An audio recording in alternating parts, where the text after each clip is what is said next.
Hello बच्चों, Shri Amichand ITI Buhana के YouTube channel में आपका स्वागत है। आज के वर्कशॉप कैलकुलेशन द्वितीय वर्ष के सिलेबस में हमारा टॉपिक रहेगा क्षेत्रमिति।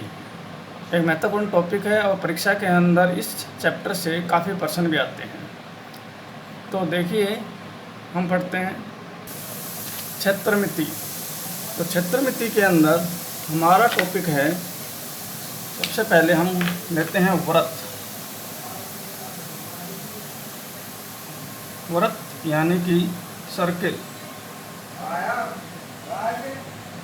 सर्किल किसे कहते हैं? सर्किल किसी बिंदु का बिंदुपथ है जो कि एक निश्चित बिंदु से हमेशा एक समान दूरी पर रहता है। मान लीजिए कि ये हमारा बिंदुपथ है, किसी बिंदु का बिंदुपथ है और ये कोई निश्चित बिंदु है, तो इस बिंदु से हमेशा इस बिंदु पथ की जो दूरी है एक समान रहेगी। इस एक समान दूरी को वृत्त की त्रिज्या कहा जाता है। ये हमेशा r होगी, इसे वृत्त की त्रिज्या कहा जाता है। और ये बीच का जो बिंदु है इसे हमने माना वृत्त का केंद्र, ये वृत्त का केंद्र होगा। तो वृत्त की त्रिज्या, हमारे पास शब्द मिला हमको वृत्त की त्रिज्या। त्रिज्या की अगर हम परिभाषित करें तो वृत्त के केंद्र से उसके परिधि यानी बिंदुपथ की दूरी, परिधि ये चारों तरफ की जो आकृति होती है, बिंदुपथ होता है, इसकी लंबाई को परिधि कहा जाता है। तो अगर इस परिधि की और बिंदु केंद्र के बीच की जो दूरी होती है उसे त्रिज्या कहा जाता है। हमारे पास दूसरा शब्द हमें वृत्त के संबंधित है, जीवा। जीवा किसी भी वृत्त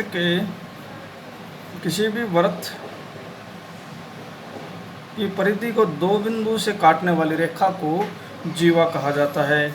यहाँ पर AB एक जीवा है जो वृत्त के परिधि को बिंदु A और बिंदु B पर काट रही है। ये जीवा ऐसे भी आ सकती है, ऐसे भी आ सकती है। लेकिन अगर कोई जीवा वृत्त के केंद्र से निकल जाए, ये वृत्त का केंद्र है C, और यहाँ से अगर जीवा निकल जाए तो हम उसे कहते हैं व्यास, उसे वृत्त का व्यास कहा जाता है। तो यानी वृत्त के केंद्र से गुजरने वाली जीवा को वृत्त का व्यास कहा जाता है। और व्यास जो है हमेशा त्रिज्या का दुगुना होता है। व्यास में और त्रिज्या में संबंध होता है कि व्यास त्रिज्या का दुगुना होता है या त्रिज्या व्यास की आधी होती है। व्यास को हम d से डिफाइन करते हैं, तो ये हो गया d/2। त्रिज्या को हम r से डिफाइन करते हैं, ये r का मतलब रेडियस। रेडियस इंग्लिश में त्रिज्या को कहा जाता है। d का मतलब डायामीटर, व्यास को इंग्लिश में डायामीटर कहा जाता है। व्यास को अंग्रेजी में डायामीटर कहा जाता है। तीसरा शब्द हमें याद रखना है, परिधि। अब परिधि जो शब्द है इसे कई परिमिति भी कहा जाता है, परिमाप भी बोलते हैं। तो इसमें कंफ्यूज होने की जरूरत नहीं। परिधि, परिमाप या परिमिति तीनों शब्द हैं। ये वृत्त की परिधि के लिए भी होता है, या आयत है, वर्ग है, त्रिभुज है, चतुर्भुज है, इनके लिए परिमाप का उपयोग होता है। ये केवल उस आकृति के चारों तरफ की लंबाई को व्यक्त करता है। परिधि को मैं बिल्कुल एक साधारण तरीके से बताता हूँ कि आप वृत्त की परिधि पर कोई एक बिंदु, किनारे पर एक बिंदु ले लीजिए और आप इसके वृत्त के किनारे किनारे अगर आप चलना शुरू करेंगे और चलने के बाद में उसी बिंदु पर दोबारा आ जाएंगे जहाँ से आपने शुरू किया था, तो जितनी दूरी आप तय कर लेते हो वह उसकी परिधि होती है। जितनी दूरी आप तय कर लेते हो तो वो उसकी परिधि होती है। अगर हम यूँ माने कि हमारा ये वृत्त है और वृत्त का ये केंद्र है और हम यहाँ हैं, ये इसकी त्रिज्या है, ये इसका केंद्र है, और अब हम यहाँ पर हैं और हम यहाँ से घूमना शुरू करते हैं और घूम करके दोबारा इसी बिंदु पर आते हैं, तो हम कितनी दूरी चल देंगे? तो हम देखेंगे कि हम वृत्त के केंद्र के चारों ओर घूम करके कुल 360 डिग्री का कोण बना लेते हैं। अगर हम यहाँ से घूम करके दोबारा आएंगे तो ये जो रेखा है त्रिज्या पूरे 360 डिग्री का कोण केंद्र पर बना लेगी। तो 360 डिग्री यानी 2 पाई हो गया। पाई हम 180 डिग्री को मानते हैं, 360 डिग्री बराबर 2 पाई हो गया। आर दूरी से चले है तो हम परिमाप का सूत्र हम निकाल लेंगे। वृत्त की परिधि बराबर हो जाती है 2 पाई आर कोण चला, त्रिज्या थी हमारी आर यानी 2 पाई आर। ये वृत्त की परिधि का सूत्र है। वृत्त की परिधि बराबर होता है 2 पाई आर। लेकिन हम जानते हैं कि डी बराबर होता है 2 गुणा आर। हम जानते हैं डी बराबर 2 गुणा आर। तो परिधि बराबर हो जाएगी अगर 2 को और आर की जगह हम डी रख देंगे तो ये हो जाएगी पाई डी, क्योंकि डी बराबर हो गया 2 पाई आर। अब हम अध्ययन करते हैं वृत्त के क्षेत्रफल का। वृत्त का क्षेत्रफल निकालने के लिए हम जो सूत्र काम में लेंगे, वृत्त का क्षेत्रफल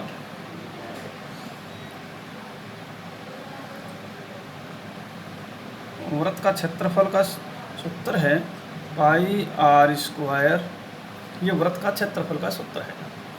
लेकिन हम जानते हैं कि व्यास बराबर होता है r/2, यानी त्रिज्या का आधा व्यास होता है, या त्रिज्या होती है व्यास का दुगना, त्रिज्या होती है आधा त्रिज्या होती है, या त्रिज्या जो होती है व्यास की आधी होती है। तो हम r बराबर d/2 इस सूत्र में रखेंगे तो हमें वृत्त का एक क्षेत्रफल और ज्ञात होगा। पाई d/2 का स्क्वायर बराबर होगा पाई d²/4। ये सूत्र हमको तब काम में लेना है जब हमें वृत्त का व्यास दिया हुआ हो और हम त्रिज्या बनाते समय अगर भाग पूरा न जाए, आधा पूरा न हो, दशमलव में संख्या आए तो हमारी गणना कठिन हो जाएगी। इसलिए हम त्रिज्या ज्ञात करने के बजाय सीधा व्यास का ही उपयोग करेंगे। तो व्यास बराबर पाई डी, ये क्षेत्रफल बराबर पाई d²/4 हम ये काम लेंगे।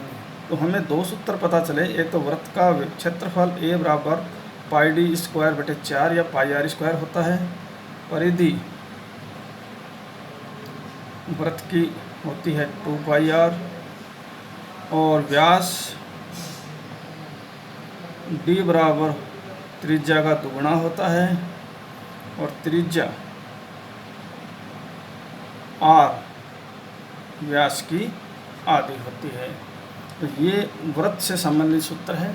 अब अगला टॉपिक है हमारा अर्धवृत्त। अर्धवृत्त यानी कि सेमी सर्किल।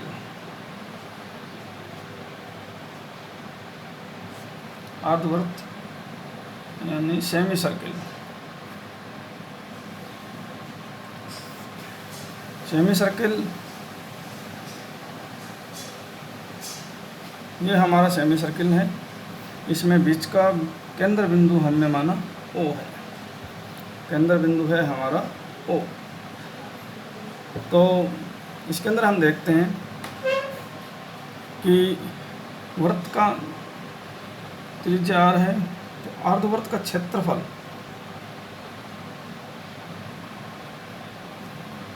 होगा पाई r² बटे 2। वृत्त का सूत्र पाई r²/2 पाई r² होता है।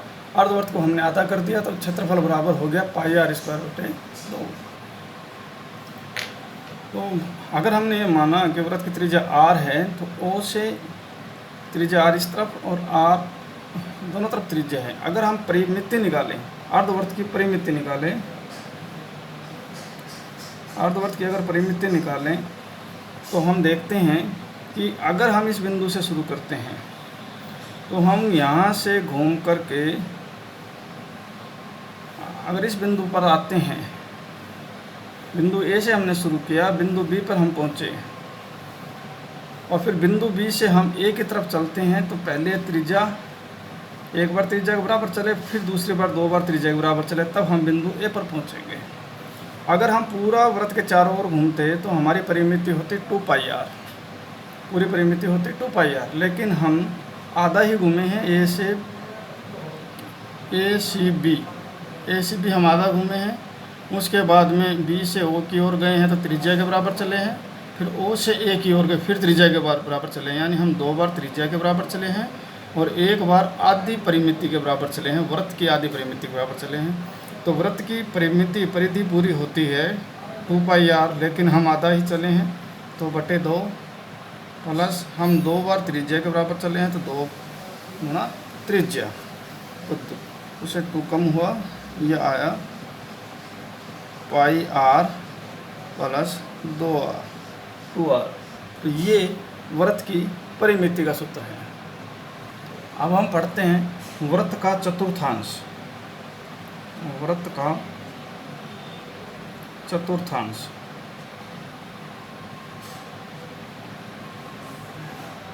यानी क्वाड्रेंट ऑफ सर्किल। चतुर्थांश से मतलब ये है कि हमारा वृत्त को हमने आधा किया तो अर्धवृत्त प्राप्त हुआ हमें। अब अगर हम अर्धवृत्त को भी काट देते हैं तो हमें चतुर्थांश प्राप्त होता है। चतुर्थांश यानी यहाँ पर यह भी त्रिज्या के बराबर होगा, यह भी त्रिज्या के बराबर होगा, लेकिन चतुर्थांश में त्रिज्या के बीच का जो कोण होता है वो समकोण होता है, 90 डिग्री होता है। और चतुर्थांश होता है अर्धवृत्त का आधा होता है, अर्धवृत्त का आधा होता है। तो अगर हम चतुर्थांश का क्षेत्रफल निकालेंगे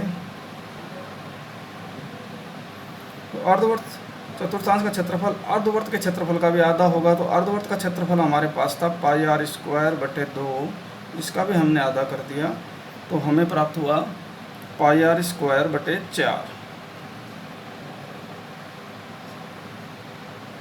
इसी प्रकार परिमिति या परिधि निकालेंगे चतुर्थांश की, तो हमारे पास ये जो परिमिति या परिधि आएगी तो इसकी जो चाप है ये अर्धवृत्त की परिमिति की आधी होगी। तो अर्धवृत्त की परिमिति हमारे पास थी πr, 2πr/2। हमने पूरा वृत्त था उसकी आधा किया, जब अर्धवृत्त की आई अर्धवृत्त की परिमिति को भी हमने आधा कर दिया, प्लस यहाँ से ये त्रिज्या और ये त्रिज्या, क्योंकि मैंने बताया है कि आप एक बिंदु निर्धारित कर लीजिए और उस बिंदु से लेकर के आप आकृति के किनारों पर जाइए और दोबारा उसी बिंदु पर लौट करके आइए, तो जो दूरी आप तय करते हो वो उस आकृति की परिमिति हो जाती है। तो आपने ए से शुरू किया, ए से शुरू करके बी पे आए, यहाँ के अंदर ओ माना ओ पे गए और ओ से ए पे आए। तो आप ए से ओ के बराबर गए, ए से बी के बराबर गए, तो आप अर्धवृत्त की चतुर्थांश के बराबर परिमिति के बराबर चले हो। बी से ओ के बराबर गए तो त्रिज्या के बराबर, ओ से ए के बराबर गए फिर त्रिज्या के बराबर, तो 2 बार आप त्रिज्या के बराबर चले हो और 1/4 बार पूरे वृत्त की परिधि के बराबर चले हो। तो 2 से 2 कटा, हमारे पास प्राप्त हुआ हमें πr/2 प्लस 2r। ये वृत्त के चतुर्थांश की परिधि है और ये वृत्त के चतुर्थांश का क्षेत्रफल है। अभी तक हमने पढ़ा है वृत्त, अर्धवृत्त और चतुर्थांश। अब हम पढ़ते हैं सेक्टर। सेक्टर क्या होता है मैं आपको बताता हूँ।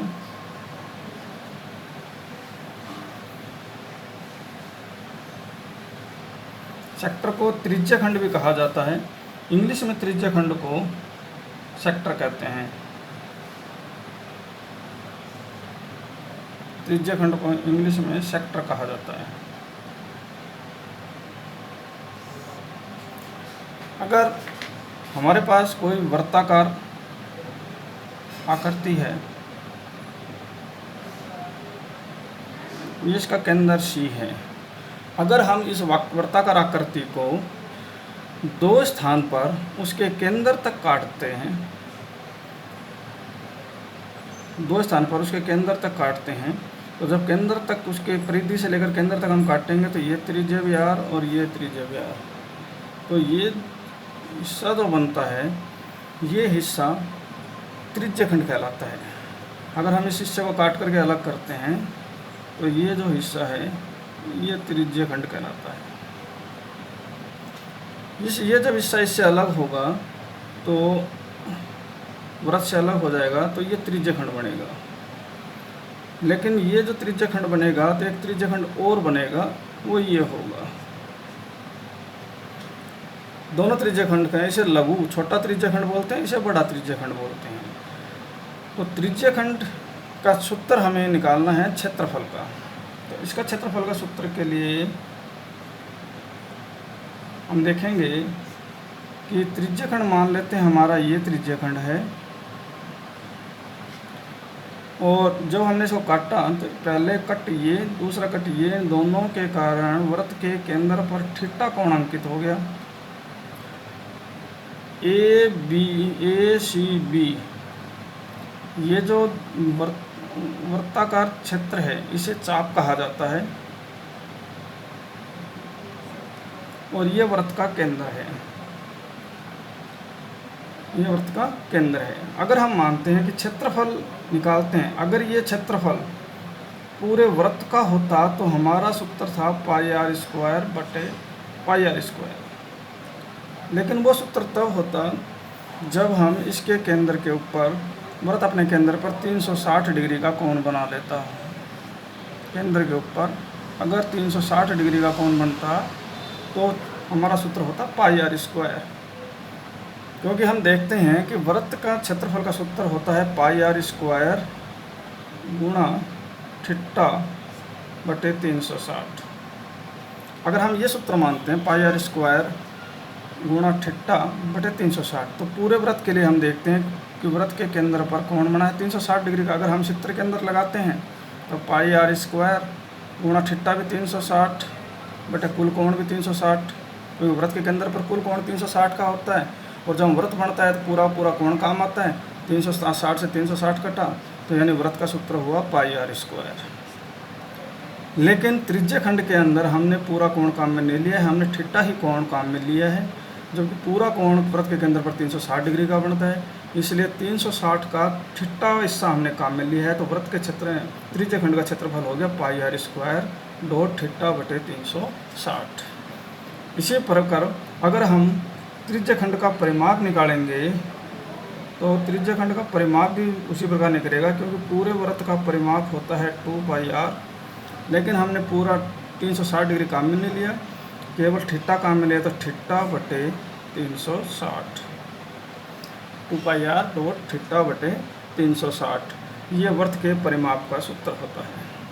अगर हमसे पूछा जाए चाप की लंबाई कितनी होगी, चाप की लंबाई पूछे हमसे, तो हम चाप की लंबाई 2 पाई आर डॉट थीटा बटे 360 प्लस ये त्रिज्या आर है, ये भी आर है, तो हमें ये भी कवर करना पड़ेगा परिमाप के अंदर ओ ए और ओ बी, क्योंकि मैंने आपको एक ही बात बताई है कि परिमाप, परिमिति या परिधि ज्ञात करने के लिए आप एक बिंदु निर्धारित कर लीजिए और उस बिंदु के सारे उस आकृति के चारों कोने पर जाइए। तो ए से अगर हम चले तो परिमिति के बराबर चले, चाप के बराबर चले, चाप से फिर बी से हम गए त्रिज्या के बराबर, ओ से ए के बराबर है तभी त्रिज्या के बराबर, 2 बार हम त्रिज्या के बराबर चले हैं, तो ये 2r आ गया।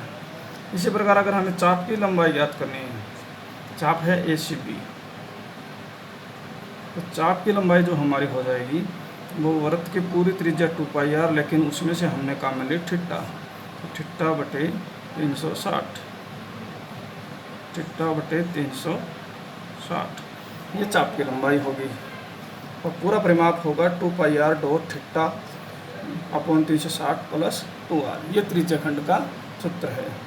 इसी प्रकार जब ये थीटा अगर हमको पता चल जाएगा कि ये थीटा कोण जो हमने निकाला है इसके अंदर कितना है, अगर ये 60 डिग्री है तो 360 में से 60 घटा देंगे 300 बचेगा, तो बाकी का कोण है ये 300 का हो जाएगा। तो हम 300 का कोण मान करके इसी सूत्र के द्वारा इस बड़े त्रिज्य खंड का क्षेत्रफल भी ज्ञात कर सकते हैं। त्रिज्य खंड के बाद में अब हम पढ़ेंगे वृत्तखंड। वृत्तखंड में देखिए वृत्तखंड क्या होता है, अगर वृत्त की जीवा द्वारा इस वृत्त को इस प्रकार काटा जाता है कि वह जीवा उसके केंद्र से न निकले, न गुजरे, तो जो टुकड़ा बनता है उसे हम वृत्तखंड कहते हैं। वृत्तखंड, जिसे अंग्रेजी में हम सेगमेंट बोलते हैं। वृत्तखंड के लिए मैं आपको बताता हूँ कि ये अगर हमारा वृत्त है और ये वृत्त का केंद्र है, अगर हमने इसको ऐसी जीवा से काटा जो कि केंद्र से न जा कर के दूसरी जगह से निकले, तो ये जो हिस्सा कट के अलग होता है वृत्त से, ये वृत्तखंड होता है। अगर हम इस हिस्से को अलग कर लेते हैं, ये जीवा हमने मानी ए बी, तो ये जो हिस्सा हमारा कट करके अलग हुआ है, इसे हम वृत्तखंड बोलते हैं। इसमें भी 2 वृत्तखंड बनेंगे, एक छोटा वृत्तखंड ये बनेगा, एक बड़ा वृत्तखंड। ये अगर हमने मान लिया ए सी बी है, तो यहाँ हमने रख दिया डी, तो ए डी भी हमारा बड़ा वृत्तखंड हो जाएगा और ये ए सी बी हमारा छोटा वृत्तखंड हो जाएगा। तो 2 वृत्तखंड बनेंगे। इसी प्रकार अगर हम इस बिंदु को इसके केंद्र से मिलाते हैं और इस बिंदु को इसके केंद्र से मिलाते हैं, तो एक समद्विबाहु त्रिभुज हमें प्राप्त होगा ओ ए बी। समद्विबाहु इसलिए क्योंकि ये वाले जो दूरी है ओ है, ये वृत्त की त्रिज्या के बराबर होगी, ओ बी भी वृत्त की त्रिज्या के बराबर होगी, तो हमें प्राप्त होगा ओ ए बी एक समद्विबाहु त्रिभुज। अब वृत्तखंड का क्षेत्रफल अगर हमें निकालना है, तो पहले हमें त्रिज्यखंड ओ ए सी बी का क्षेत्रफल निकालना पड़ेगा। उसके अंदर से हम त्रिभुज ओ ए बी का क्षेत्रफल घटा देंगे, तो वृत्तखंड का क्षेत्रफल प्राप्त होगा। तो देखिए, वृत्तखंड का क्षेत्रफल जो होगा हमारा,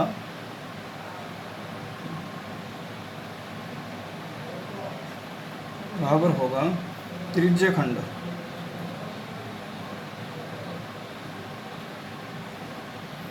है हमारा ए ओ बी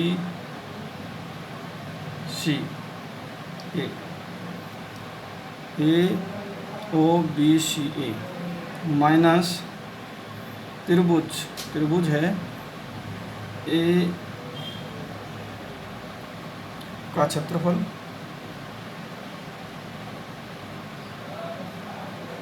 त्रिभुज ए ओ बी का क्षेत्रफल, ये इसमें से घटा जाएगा। तो त्रिज्यखंड ए ओ बी सी ए का क्षेत्रफल माइनस त्रिभुज ए ओ बी का क्षेत्रफल निकालने के लिए वही सूत्र काम में लेंगे जो कि त्रिज्यखंड का के लिए theta 2 pi r square dot theta बटे 360, ये कोण हम थीटा दिया हुआ रहेगा हमें परीक्षा के अंदर निकालते समय, तो हम इसके द्वारा हम त्रिज्यखंड का क्षेत्रफल निकाल सकते हैं। इसी प्रकार अगर हमें परिमाण इसके चाप की लंबाई निकालनी है, तो चाप की लंबाई के लिए वही सूत्र है हमारा, चाप ए सी बी की लंबाई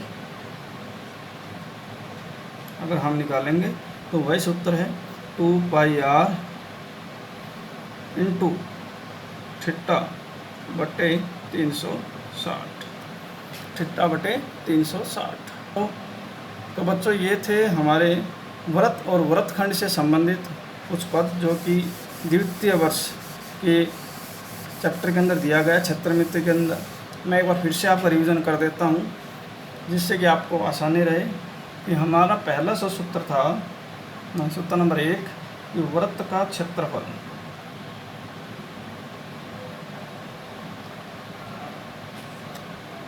उसका सूत्र हमने निकाला था पाई आर स्क्वायर, और उसका परिमाप जो वृत्त का निकाला था हमने, वृत्त का परिमाप या परिमिति वो हुई थी हमारी 2 पाई आर। फिर दूसरे नंबर पे अर्धवर्त का क्षेत्रफल हमारा हुआ था पाई आर स्क्वायर बटे 2, और अर्धवर्त की परिमिति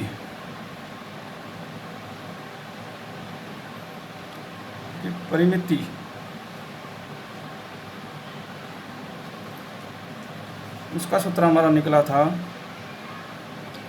पाई आर बटे 2r, पाई आर बटे प्लस 2r। तीसरा हमारा था वृत्त का चतुर्थांश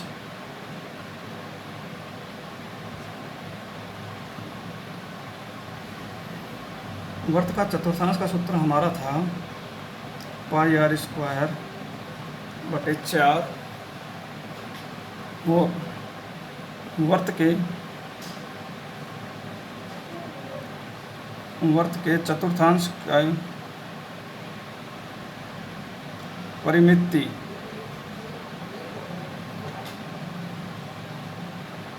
परिमिति हमारी सूत्र थी पाई आर बटे 2 प्लस 2r। चौथा प्रश्न था हमारा त्रिज्य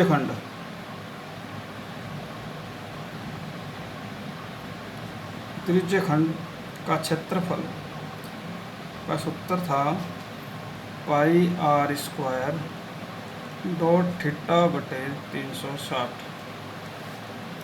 वो त्रिज्य खंड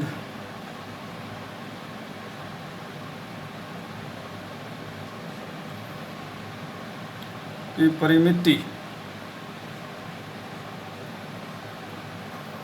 बराबर थी 2 पाई आर थीटा बटे 360। पांचवी वृत्तखंड का क्षेत्रफल, उसके लिए हमारे पास सूत्र था त्रिज्य खंड का क्षेत्रफल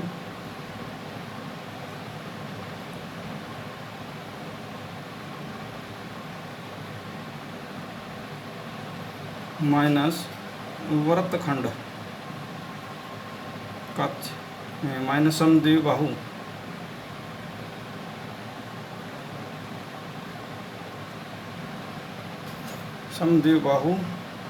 त्रिभुज का क्षेत्रफल। और वृत्तखंड की परिमिति